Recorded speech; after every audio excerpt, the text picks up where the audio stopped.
Hello everyone.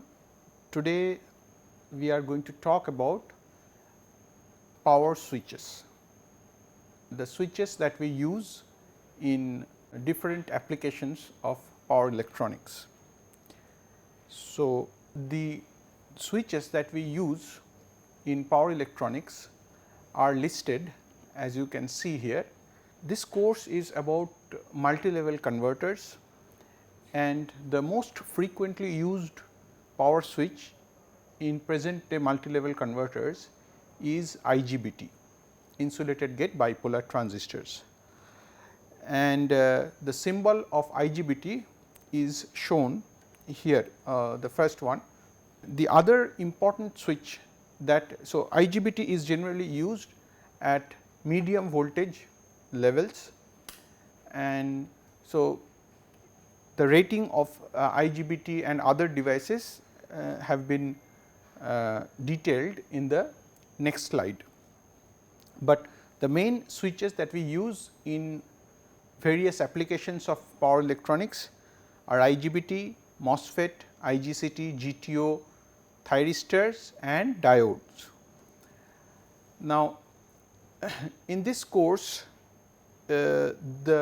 which is based on multi-level converters, the most frequently used device is the IGBT, insulated gate bipolar transistors. IGBTs come with various voltage and current ratings. MOSFETs are devices which are used slightly at a lower voltage levels and lower current levels. The symbol of MOSFET is shown. MOSFETs have essentially an anti-parallel body diode, which is not shown in the symbol. MOSFETs used where higher switching frequency are used compared to that of IGBT. IGBT and MOSFET are the two switches that are probably now the backbone of power electronics present generation. Historically, thyristors were also very popular power electronic switches, but slowly we find, or we are seeing in near future, that thyristors will be replaced with IGBTs, and in some cases with silicon carbide MOSFETs. Variations of thyristors are semi controlled devices, which means thyristors can be turned on, but it cannot be turned off. And variations of thyristors include GTO, gate turn off thyristor, where the thyristor, the GTO can be turned on as well as it can be turned off. So, GTO is a fully controlled device. IGCT has also been introduced, but it has not been very popular and has not been able to replace IGBTs. IGCT is also a fully controlled device. There is of course the diodes.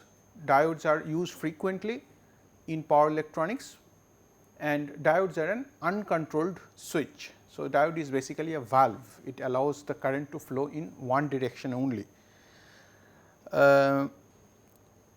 So, these switches are basically what we use in all of power electronics. Now, in multi-level converters on which this course is focused, we will mostly use IGBTs. Now, we can also use MOSFETs as building blocks in multi-level converters, and we see that in near future, in particular silicon carbide MOSFETs are going to play a very important role in multi-level converters. As of now, IGBTs are used extensively in multi-level converters, but silicon carbide MOSFETs or gallium nitride or wide band gap devices, these are slowly going to replace the silicon based devices in perhaps 1 or 2 decades of time. So, what are the typical power ratings that we see? For example, if you see thyristors have the highest voltage ratings, like about close to 10 kilovolt, and it can carry a lot of current, 3500 ampere or something close similar to that. But you can see the switching frequency is very less, 50 to 60 hertz, and thyristors are semi controlled device. So, which means it can be turned on, but it cannot be turned off at our wish. GTOs are the next version of thyristors. So, it can be turned off, and it has a higher switching frequency, and that it can operate about 1 kilohertz. But GTOs again have, like, in order to turn off the current, huge amount of current needs to be taken away or extracted from the device, and that is why the gate driver board of GTOs are substantially big in size. Silicon based IGBTs, in particular for medium voltage applications, where the ratings are shown around 6.5 kilovolt and 3 kiloampere as the maximum rating of IGBT, silicon based IGBTs. These silicon based IGBTs are very popular, and different ratings of IGBTs are available. For example, 600 volt, 1200 volt, 1700 volt, 2300 volt, 3500 volt, 4500 volt and 6500 volt. So, different voltage ratings, and for each voltage rating we have a large number of current ratings available for these IGBTs, and they can switch substantially higher than thyristor or GTOs and going up to like 100 kilohertz, although for high power application we never switch at 100 kilohertz, we switch very less, maybe around 5 to 10 kilohertz of switching frequency. Even for multi-level converters, the switching frequency of IGBT can be very small. It can be close to the order of say 100 to 200 hertz only, because of the large amount of power that has to be handled by the IGBTs. When we will later in the course, when we will talk about multi-level converters, we will see that how these 6.5 kilovolt or like low voltage IGBTs, how they can be arranged in a clever fashion, so that we can reach very high voltage levels. So, one of the application of multi-level converters is say HVDC, high voltage DC transmission, where earlier days historically thyristors were used, and nowadays in particular with the advent of modular multi-level converters, MMCs, we see that IGBTs are now used. Now, for this HVDC application, the voltage can be several hundreds of kilovolts. For example, we can easily have a HVDC transmission at plus minus 200 kilovolt or plus minus 400 kilovolt, and probably carrying a power of in the range of some gigawatt of power or several hundreds of megawatt power. Now, for that 100 or plus minus 200 kilovolt of HVDC transmission, we can use a series connection of IGBTs. We will see this later, but these IGBTs are individually rated for a much less voltage. So, like we can typically use 3.3 kilovolt IGBTs or sometimes 4.5 kilovolt IGBTs, but several of them are cascaded in a clever fashion with capacitors, so that we can reach a very high voltage of plus minus 200 kilovolt. Hundreds of IGBTs can be connected in that way. So, and this is the trend which is kind of like very popular nowadays, is that when you want to go for a high voltage application, then instead of using high voltage switch, go with go for many number of low voltage devices and connect them in cascade. The reason for this is primarily because with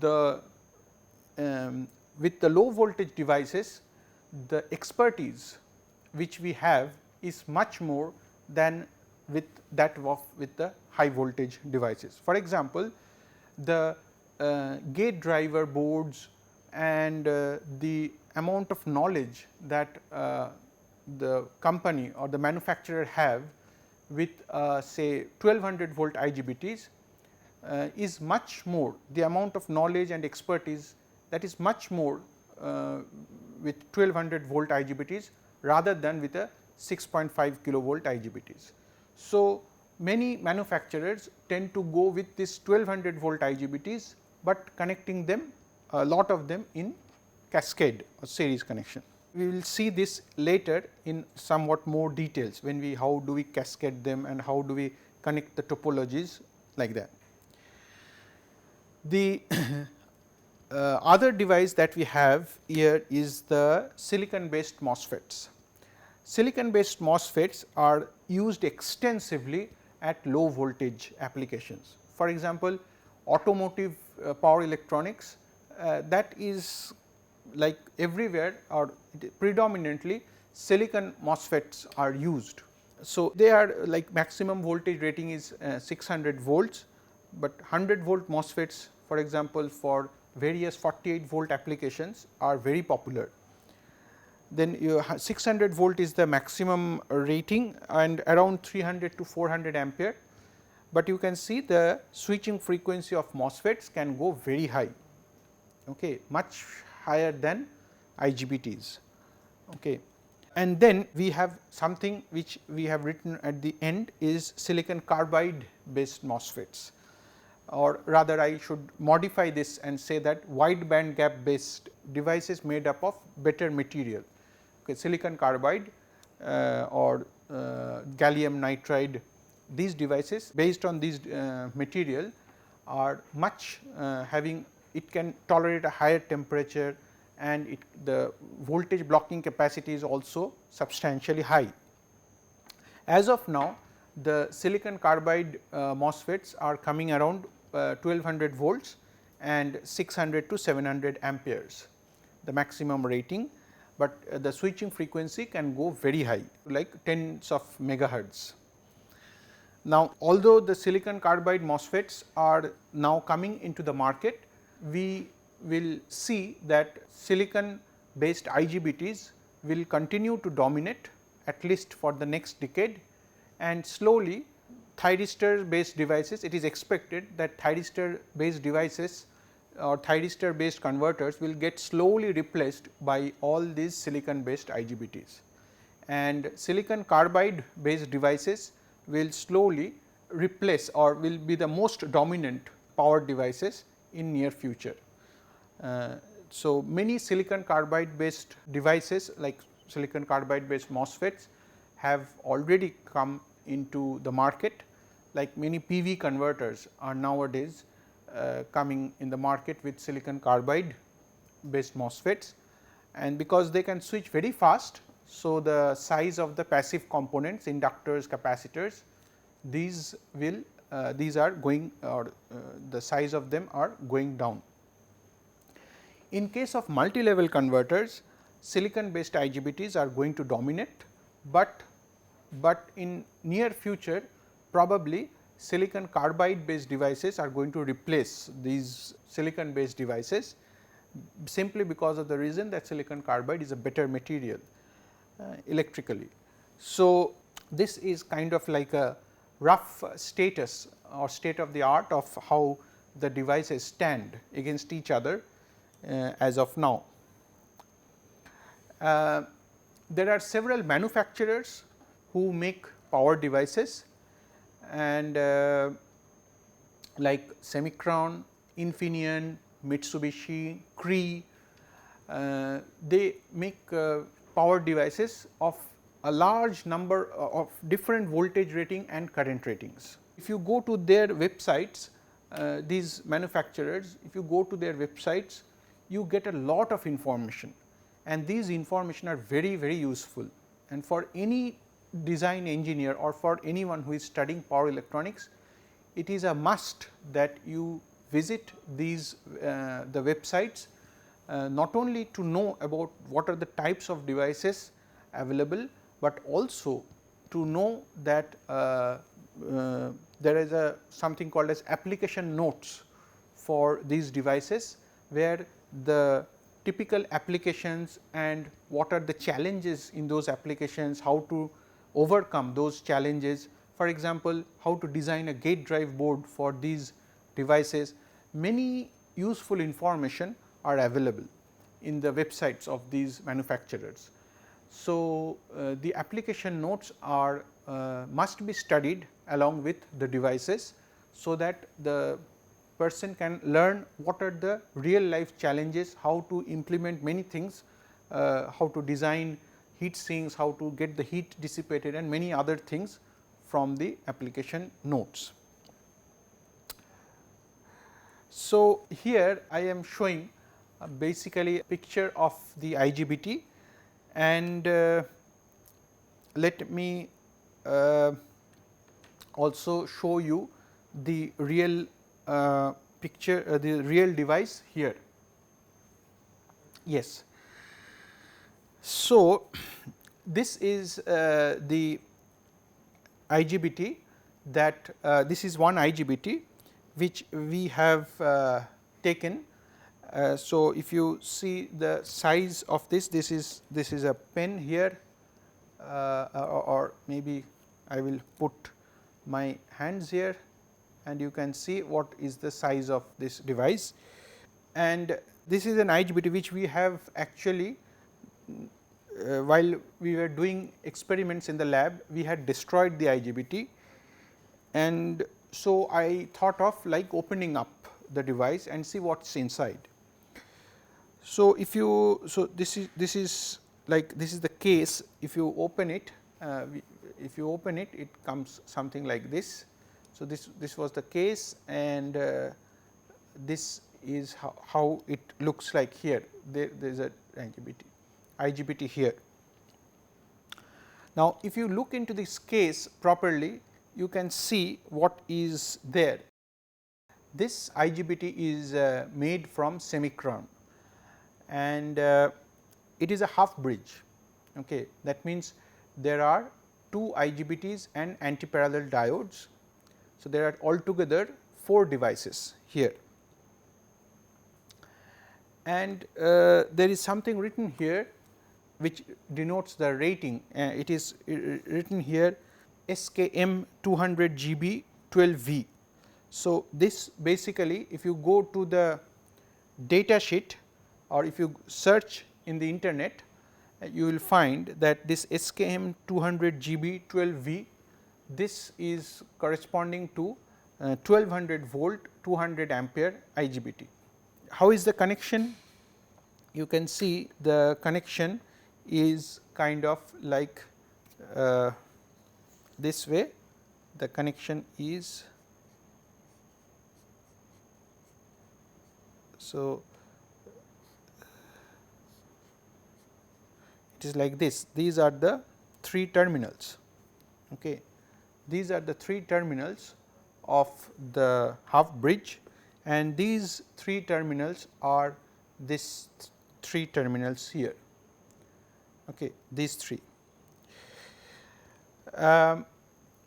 These are the power terminals, because as it is written here, 200 amperes can flow. Okay. Since there are 2 devices, as we can see here, so this is the gate emitter terminal for device 1 and device 2 here, the gate emitter terminals. So, the gate signals will come to these terminals here. This is a plastic case, and this plastic case is electrically, it isolates the electrical part from the rest of the environment. If you see here, then you see that the whole of the semiconductor, the IGBT and diode, the semiconductor is sitting on a substrate. The substrate is the copper colored layer which you can see here. The semiconductors actually are sitting here and here, over which there is a sticky substance here. This sticky substance is made up of silicon gel.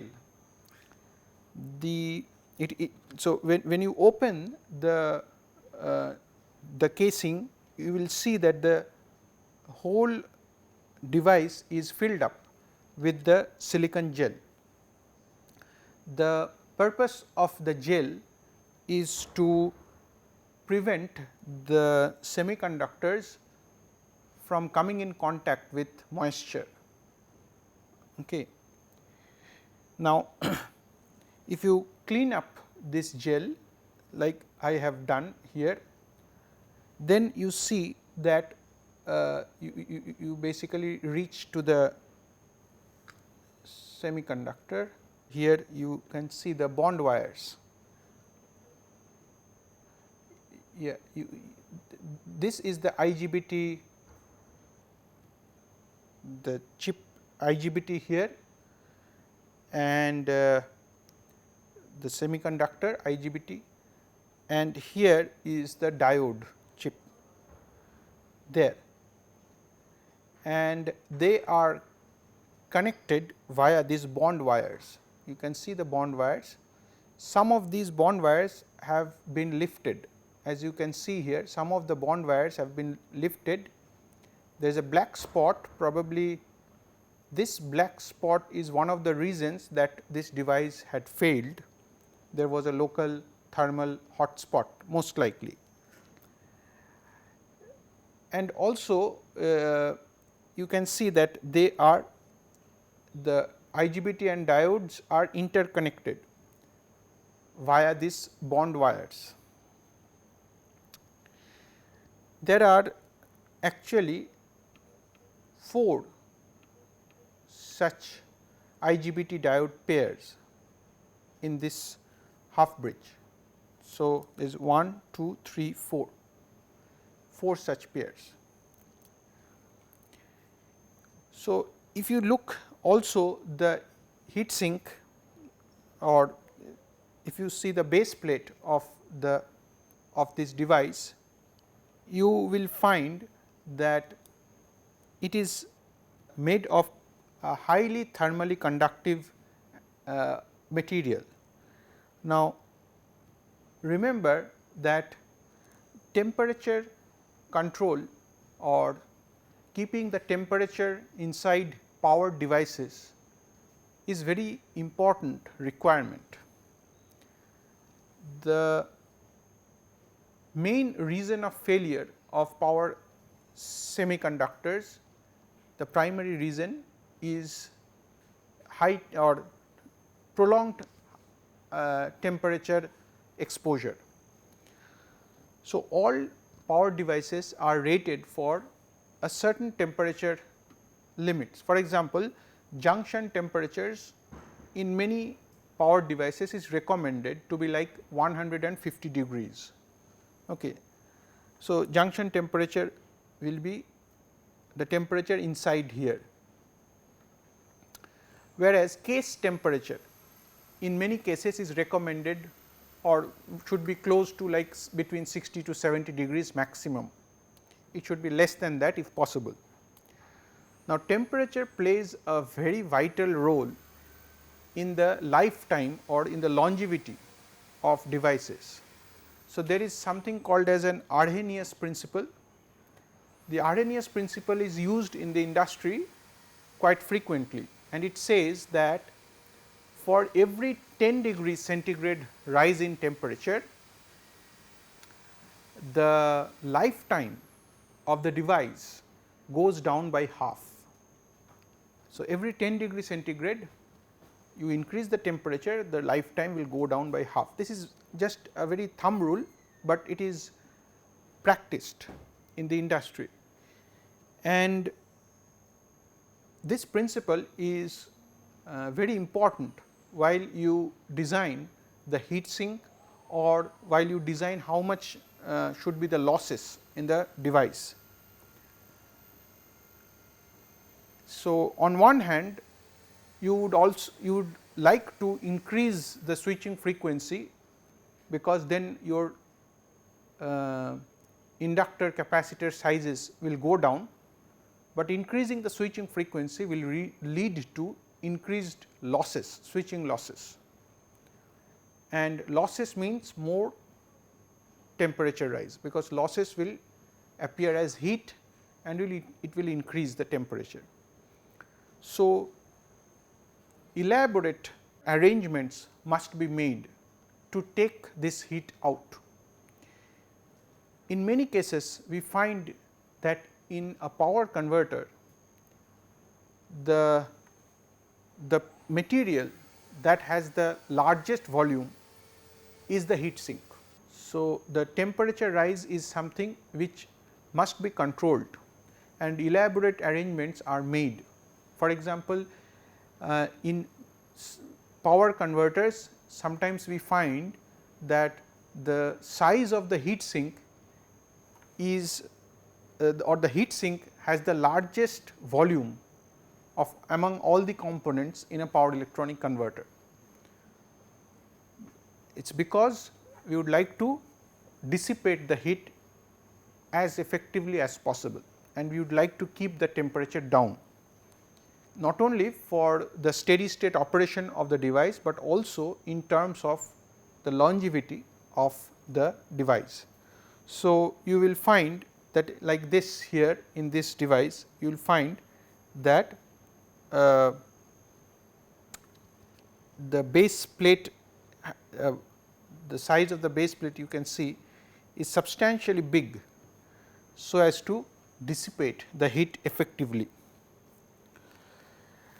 So, apart from this we also have, I have brought another device.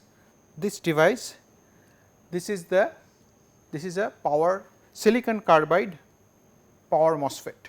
We know that power MOSFETs has 3 terminals, drain, gate and source. However, this particular device has 4 terminals. You will see this. This is basically a silicon carbide MOSFET, 900 volt and 63 amperes, and it is made by a manufacturer called Cree silicon carbide MOSFET. So, these are the terminals of the device, but also you see that the base plate is present here. This device, this package is called TO247 package with 4 terminals. Okay. Now, why 4 terminals? They basically, this device, since silicon carbide can switch at a much higher rate, so the loop inductance in the gate drive path has to be minimized, because otherwise the LDIdt due to this loop inductance can be very high.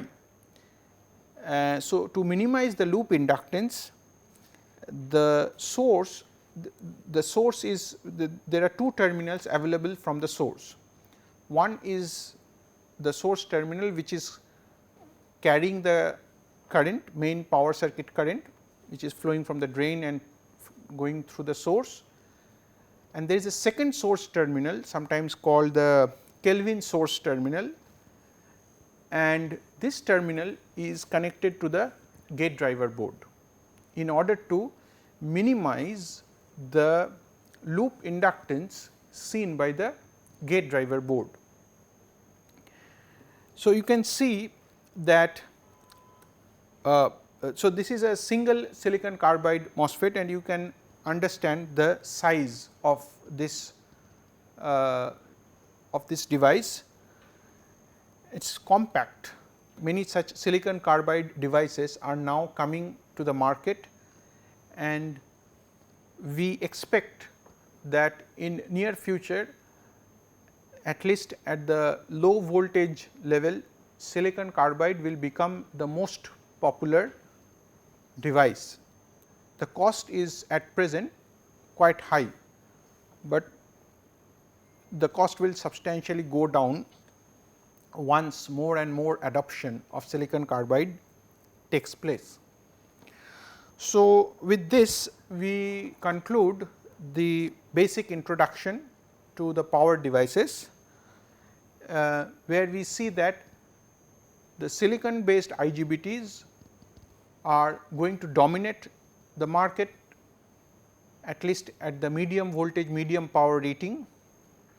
In multi-level converters also, IGBTs, silicon based IGBTs are going to play the most important role, but slowly within a couple of decades many of these applications will see more and more use of silicon carbide or other wide band gap devices.